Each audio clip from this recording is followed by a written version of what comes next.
शुक्रवारी झालेल्या अतिवृष्टीमुळे कोल्हार भगवतीपूर परिसरात अनेक ठिकाणी शेतीचे मोठे नुकसान झाले असून याच्या पाहणीसाठी विरोधी पक्षनेते राधाकृष्ण विखे पाटील यांनी कोल्हार भगवतीपूर परिसराला भेट दिली। शुक्रवारी झालेल्या अतिवृष्टीमुळे कोल्हापूर भगवतीपूर परिसरात अनेक ठिकाणी घराघरामध्ये पाणी शिरलं।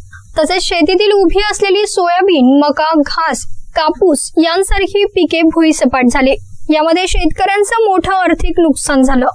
या नुकसानीची पाहणी करण्यासाठी विधान परिषदेचे विरोधी पक्षनेते माननीय नामदार राधाकृष्ण विखे पाटील यांनी कोल्हार भगवतीपूर परिसराला भेट दिली व येथील नुकसानीची पाहणी केली। तसेच पिकांचे व घाटाच्या नुकसानीचे त्वरित पंचनामे करण्याबाबत संबंधित अधिकाऱ्यांना सूचना दिल्या। अतिवृष्टीचा अचानक काळ झाल्याने त्याचं मोठं नुकसान झालेलं आहे। तर 180 मिलीमीटरच्या दरम्यान सरासरी पाऊस झाला आहे आणि तो सुद्धा 12 तासाच्या आत झाला आहे। त्यातून शेतकऱ्यांची मोठी हानी पिकांची झालेली आहे। मोठ्या प्रमाणात पाणी साठल्यामुळे आणि त्यातून मग आज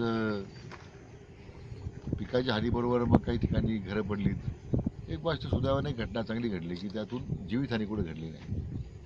पण तरी आता पंचनाम्याची कार्यवाही सुरू आहे। ज्या ठिकाणी पिकांचं नुकसान झालं असेल, ज्या ठिकाणी घर पडली त्या ठिकाणचे पंचनामे सुरू आहे। मुख्यतः लोकांची मागणी पाणी, रस्त्याचे पाणी तुंबलेलं आहे, साईड गटार नाहीत, अतिक्रमण झालेलं आहे, ते ताबडतोब काढून मिळावेत, पाणी जाण्याची व्यवस्था करावी। तर अधिकाऱ्यांना सर्वेक्षण करण्याची सूचना दिलेल्या आहेत। जो काही प्रस्ताव त्याप्रमाणे तयार होईल अतिवृष्टीमुळे झालेल्या नुकसानीतून तर मदत पुनर्वसनाच्या खात्याकडून या बाबतीमध्ये काही आर्थिक मदत अशा सगळ्या कामासाठी मिळेल का असा प्रस्ताव त्याला तयार करायला सांगितलेला आहे। यावेळी त्यांच्या समवेत आमदार भाऊसाहेब कावळे तसेच तहसीलदार माणिक आहेर, दीपक पठारे, नायब तहसीलदार राहुल कोताडे, तलाठी सुरेखा आबूज यांसह विविध अधिकारी व पदाधिकारी उपस्थित होते। प्रतिनिधी गणेश कुंभकर्ण, NBN न्यूज, कोल्हार।